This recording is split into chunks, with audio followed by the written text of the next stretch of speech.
nobody is the governor's man. The governor, in fact, it could be said, because to my knowledge, the only man that is playing politics in Ogun State is Yewa-Awori Isiaka. Senator Olamilekan Adeola is not playing politics in Ogun State. It's not an Ogun State senator. He's a Lagos senator as of today. So I don't know him to be a political player in Ogun. Yes, people can be running around in his name, the weaponization of poverty, the weaponization of ignorance, okay, and inducement by the core politicians in some part of Yewa land have made people to lose their sense of reasoning, and therefore drank from the cup, the feeding liquor. When you drink from the cup of the feeding liquor, it makes you to not to be rational, and therefore you have people running around and saying he wants to be Senate. Well, my name is Bolaji Adeniji. Professionally, into public relations and then communications consultancy, and I'm also a politician. Okay, I'm from Adodo local government, Ogun West senatorial district. Well, it appears that 2023 elections will be the most fought in the history of Nigeria, because of the evolution of the intricacies within the political parties and the stake that is high, especially when the central government is transiting from an incumbent to another person entirely. So it's a different type of election. And for us in Ogun State, well, the rumblings are on. The incumbent governor, though he has not come out to declare officially, but it's almost given that he would be probably seeking a second term. Of course, there are also other elections that portend more issues. Senatorial elections, House of Representatives, to a lesser extent, the state houses of assembly. So all of these other elections even may be more competitive than the gubernatorial election. So it promises to be interesting. There are going to be a lot of rumblings, alignments, realignments, and so we are here, we are waiting, we are watching, and we are all participants. We'll see how it goes. Ogun West has been the front burner of agitation for political ascendancy in terms of seeking for the biggest public office in the state. So you have everywhere has been about Ogun West for governor, Yewa-Awori for governor. So the awareness is so high around Ogun West. So but be that as it may, the attention has again now subtly shifted from the gubernatorial contestation. We're now looking at the big prize in Ogun West, which is the senatorial seat. And I think that is what is causing a bit of rumbles. Even if you look at the party, I'm talking of the APC now, if you look at the party today, you see that much of the noise, much of the agitation, much of the interstices has been around the noise in Yewa-Awori part of that state, the Ogun West part of the party, with regard to somebody wants to be Senate, he doesn't want to be Senate, somebody wants to contest, he doesn't want to contest, somebody is coming here, he doesn't come here. So that is actually the big noise in the party today. And that noise has been cascaded and domiciled within the struggle and contest for Ogun West Senate. So I think that is the big issue now. Well, before I even come to the chances of maybe somebody like Prince Yewa-Awori Isiaka, I want to look at it a bit more conceptually, to say that as of today, only 2 aspirants have declared to run for Senate of Ogun West. Okay, as at this material time, JNI has come out to say he wants to run. A 3-time former House of Reps member, Honorable Bolaji Adeniji, has also been out there saying he wants to run. I am not aware that the incumbent has clearly come out to say he's seeking a second term.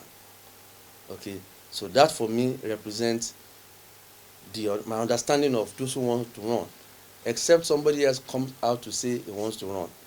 And if you look at the issues, the chances, okay, for the incumbent, you understand that is within a faction of the party that is not within the mainstream. Okay, it belongs with the Ibikunle Amosun group of the party that have now been ostracized in terms of the party leadership, except something else happens that brings some form of inclusion. But today it's not within that system, and the longer you are not within the system that runs the party, you know, your chances of emergence is a bit diminished. Okay, but it remains to be seen how he wants to navigate that part. Be it direct primaries, be it indirect primaries, so long you are not within, so long you are not a subscriber to the leadership of the party in that state at the material time, then it's an uphill task for the incumbent. If you look at the Ogun West today, there's a lot of noise around a Lagos senator, Aloamilekun Adeola, who they like to refer as Yai, attempting the unthinkable of leaving the current seat that is occupying in Lagos West Senatorial District and jumping to come and take the ticket of Ogun West again. There's a lot of hoopla and a lot of noise around that. And for some of us, we see that as an aberration. And Ogun West, and indeed Ogun State, must not lend itself to an aberration. It's an aberration of the most banal order, which must not be allowed to happen. And why do I say so? You see, for a man who has been an elected public officer in the last 19 years, from a 2-term House of Assembly member to a 1-term House of Reps member, and now his 2nd term in the Senate, consistently contesting for election in Lagos, to now suddenly realize at the end of that, because of a personal ambition to become governor of Ogun State, and so let me come and use the Senate of Ogun West as a ladder because of some pretensions to be an indigene of Ogun West. So we won't go into that. Okay, you get into Ogun State suddenly, you say you are from Joga, later you are from Ishaga, later you are from Pahayi Ilaru. We won't fight that. So long the traditional institution of Ogun West, of Ilaru, have, you know, done the ratification, and I use that word advisedly. They have done the ratification that is from Pahayi Ilaru. Okay, that is fine. But the governor, he understands that in Ogun State today, Gboyega Nasiru Isiaka, Biodun Akinlade are people who have stood by him in this part of the party and divide. If Yai is also giving him support in some other place, he must look for how to appreciate him and thank him for whatever support is given to him. But let the patrimony of the house go to the children of the house, not an outsider. That is the aberration that the governor must not allow to happen. You are, after getting all the benefits, being a senator in Lagos State and having contested for the last 19, almost 20 years, that you are going to jump in and then come and attempt to contest again in Ogun West. It is the height of greed.